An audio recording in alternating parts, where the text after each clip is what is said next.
அதோட வச்சு வீட்டுல போட்டாக்கிட்டார்.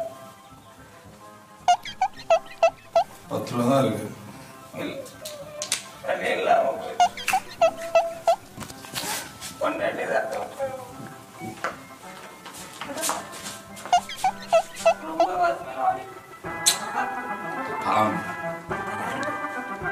காடு தானே இருக்கு. இப்ப காசு சில்லறை எல்லாம் யாரும் பாக்கெட்ல வச்சுக்கிறே இல்ல, டிஜிட்டல் இந்தியால, அதனால ஒண்ணும் பண்ண முடியாது. ஏய், என்னடா கால் வச்சிருக்கா, தேய்ச்சிட்டியா?